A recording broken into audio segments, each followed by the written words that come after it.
Good morning, students. Today I will further continue the fifth chapter of history. Now we start the topic from Meerut to Delhi, Meerut से दिल्ली तक. On 29 March 1857, a young soldier, Mangal Pandey, was hung to death for attacking his officers in Barrackpore.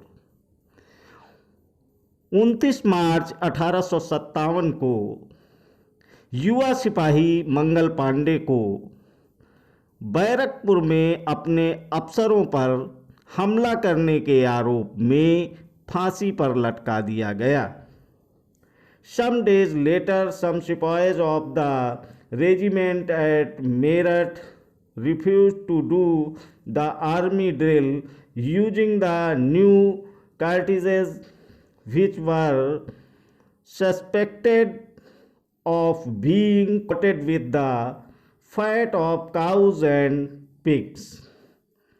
चंद दिन बाद मेरठ में तैनात कुछ सिपाहियों ने नए कारतूसों के साथ फौजी अभ्यास करने से इनकार कर दिया.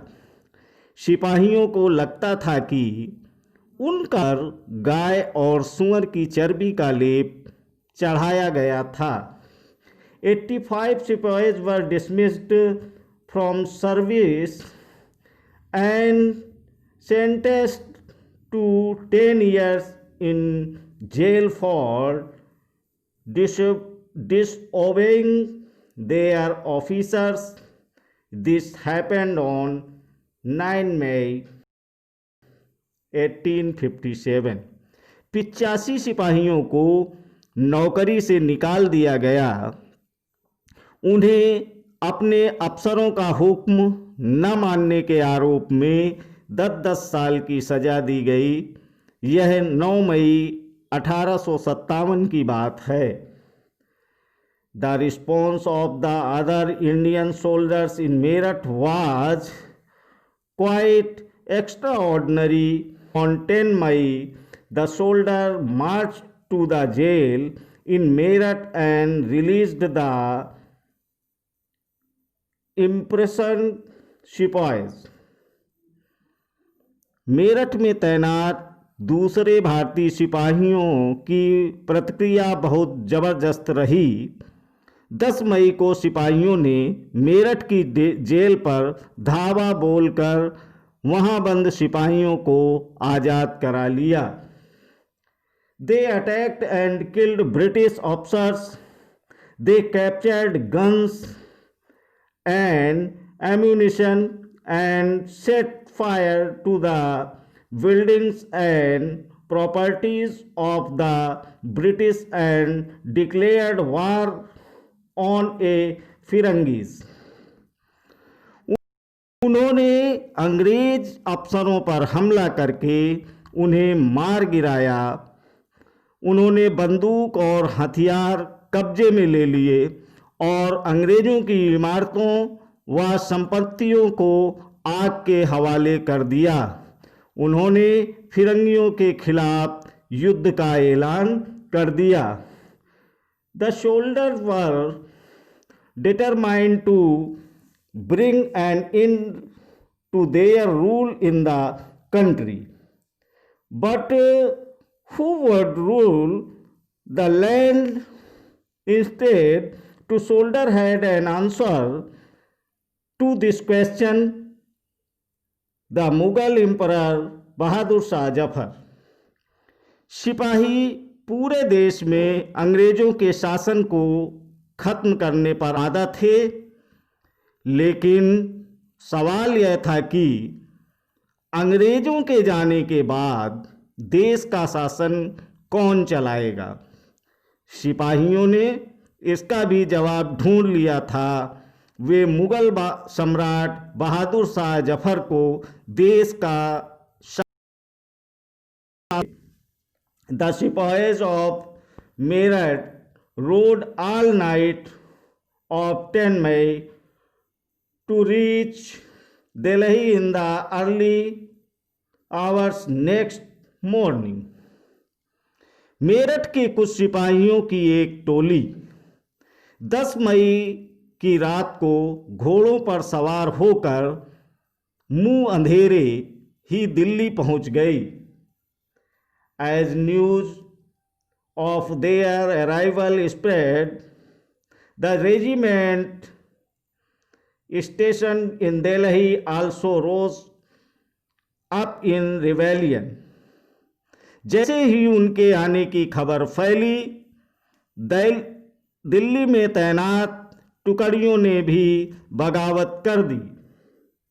Again British officer were killed, arms and ammunition seized, building set on fire. यहाँ भी अंग्रेज अफसर मारे गए। देसी सिपाहियों ने हथियार व गोला बारूद कब्जे में ले लिया और इमारतों को आग लगा दी।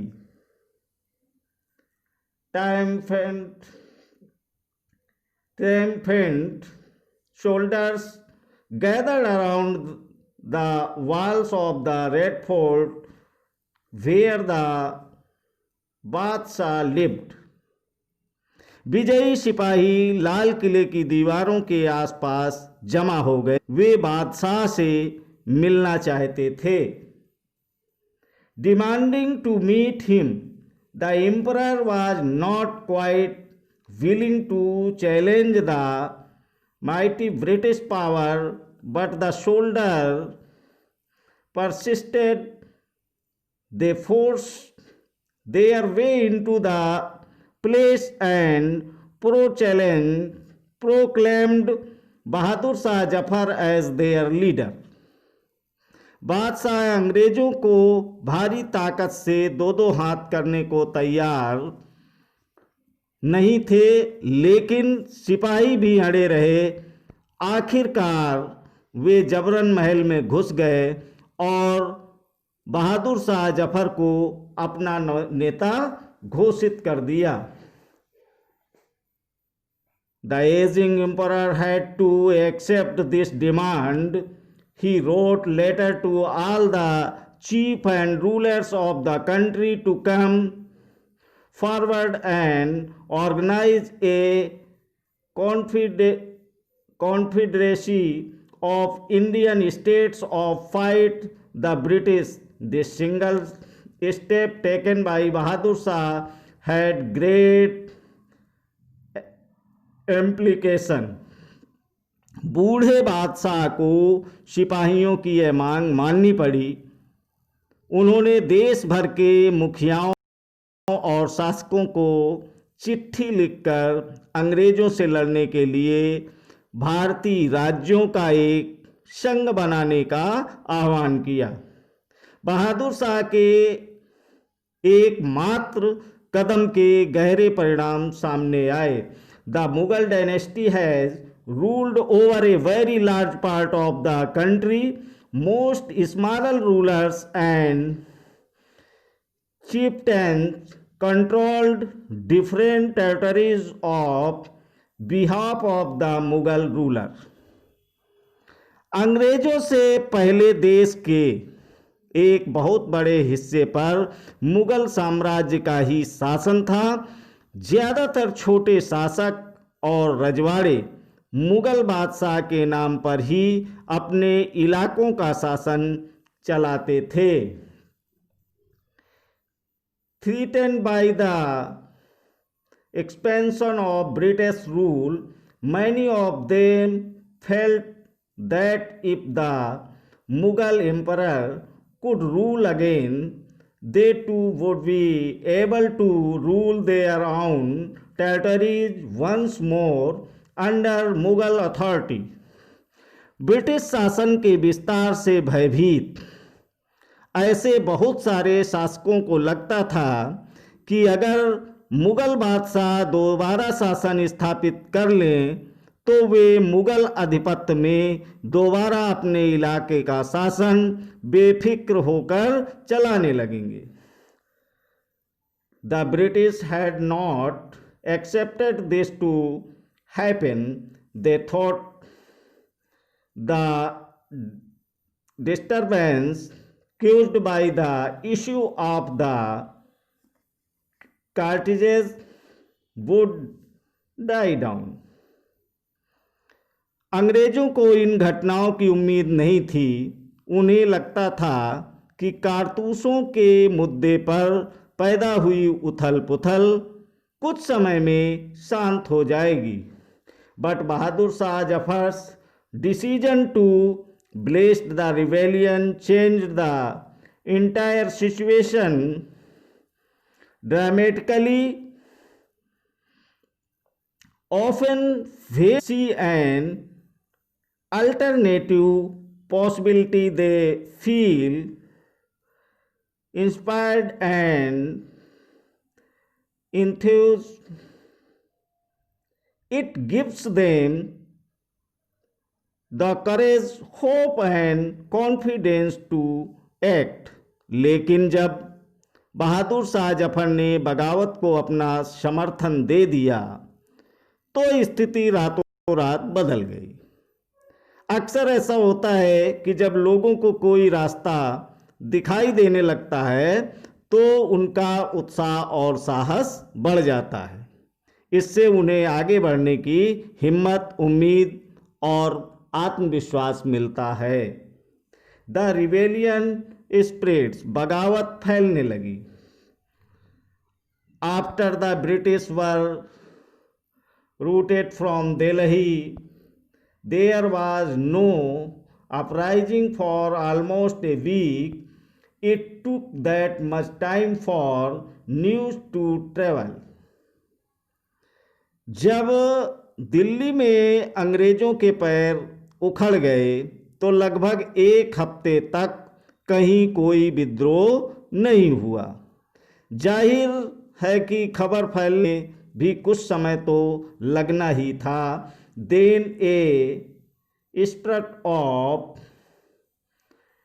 म्यूटिनीज बिगैन, लेकिन फिर तो विद्रोहों का सिलसिला ही शुरू हो गया।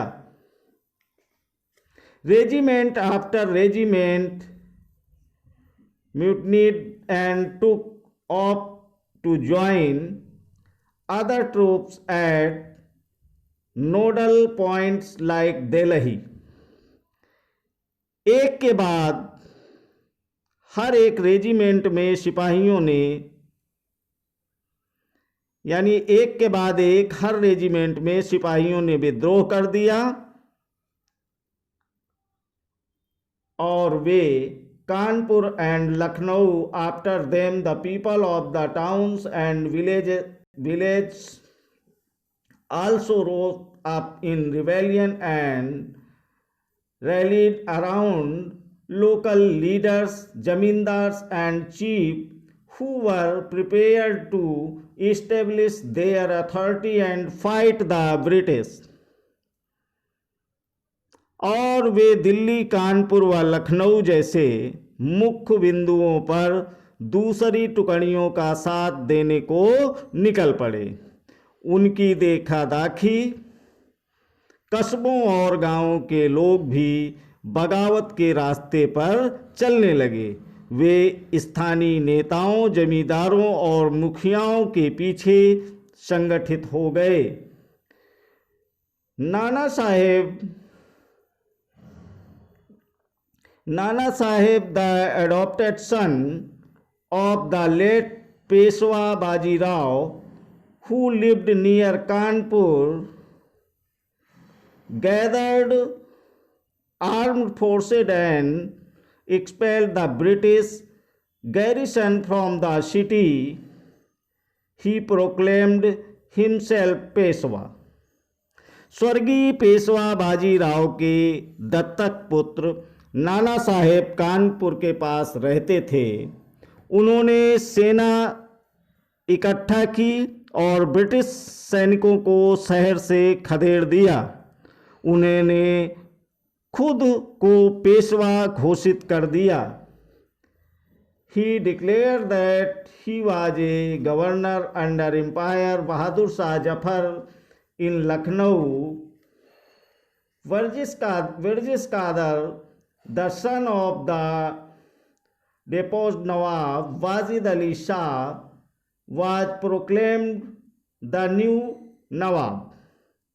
उन्होंने ऐसा ऐलान किया कि वह बहादुर शाह जफर के तहत गवर्नर हैं।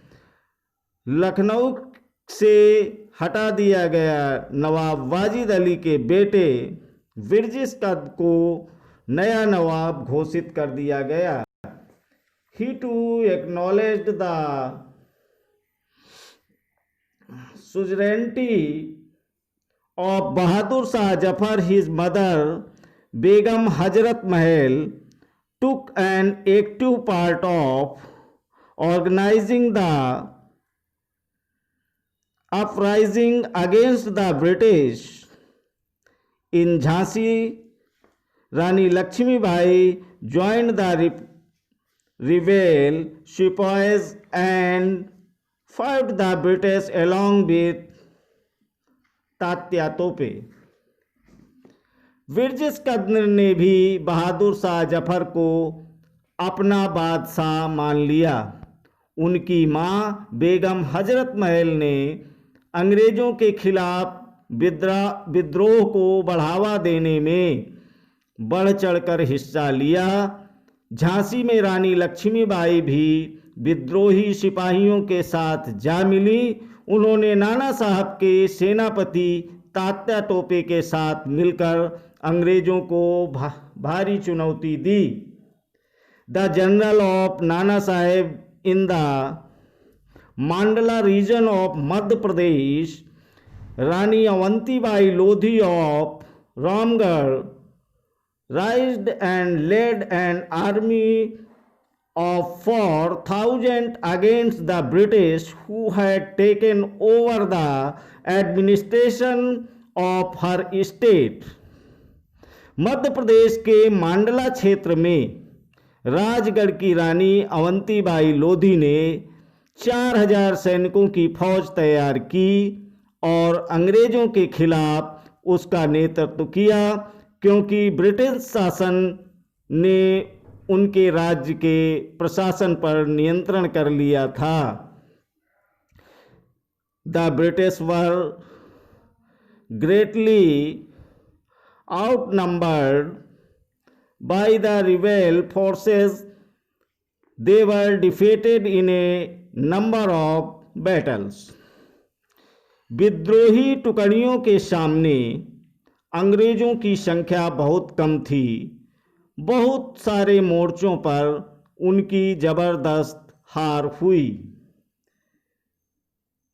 This convinced the people that the rule of the British had collapsed for good and gave them the confidence to take the plunge and join the rebellion. इससे लोगों को यकीन हो गया कि अब अंग्रेजों का शासन खत्म हो चुका है। अब लोगों को विद्रोह में कूद पड़ने का गहरा आत्मविश्वास मिल गया था। A situation of widespread popular rebellion developed in the region of Awadh in particular. On 6 August 1857, we find a telegram sent to Lieutenant Colonel, जिसको अपने यहाँ लेफ्टिनेंट कर्नल कहते हैं, Tytler to his commander in chief, expressing the fear felt by the British. Our men are cowed by a numbers opposed to them and the endless fighting. Every village in held against us. The zamindars have risen to oppose up. खास तौर से अवध के इलाके में चौतरफा बगावत की स्थिति थी। 6 अगस्त 1857 को लेफ्टिनेंट कर्नल टाइटलर ने अपने कमांडर इन चीफ को टेलीग्राम भेजा, जिसमें उसने अंग्रेजों के भय को व्यक्त किया था। हमारे लोग विरोधियों की संख्या और लगातार लड़ाई से थक गए हैं। एक के खिलाफ है, जमींदार भी हमारे खिलाफ खड़े हो रहे हैं। Many new leaders come up, for example Ahmadullah Shah, a maulvi from Faizabad, professed that the rule of the British would come to an end soon. इस दौरान बहुत सारे महत्वपूर्ण नेता सामने आए। उदाहरण के लिए फैजाबाद के मौलवी अहमदुल्ला शाह ने भविष्यवाणी कर दी कि अंग्रेज़ों का शासन जल्द ही खत्म हो जाएगा। He catch the imagination of the people and raised a huge force of supporters. He came to Lucknow to fight the British in Delhi. A large number of Ghazi or religion warriors come together to wipe out the white people. वह समझ चुके थे कि जनता क्या चाहती है। इसी आधार पर उन्होंने अपने समर्थकों की एक विशाल संख्या जुटा ली और अपने समर्थकों के साथ वे भी अंग्रेजों से लड़ने लखनऊ जा पहुँचे। भक्त Khan, a soldier from Bareilly, took charge of a large force of fighters who came to Delhi. He became a key military leader of the rebellion in Bihar, and old Jamindar Kunwar Singh joined the rebel sepoys and battled with the British for many months. Leaders and fighters from across the land joined the fight. Bareilly के सिपाही वक्त खान ने लड़ाकों की एक विशाल टुकड़ी के साथ दिल्ली की ओर कूच कर दिया। वह इस बगावत में एक मुख्य व्यक्ति साबित हुए। बिहार के एक पुराने जमींदार कुंवर सिंह ने भी विद्रोही सिपाहियों का साथ दिया और महीनों तक अंग्रेजों से लड़ाई लड़ी। तमाम इलाकों के नेता और लड़ाके इस युद्ध में हिस्सा ले रहे थे। Thank you.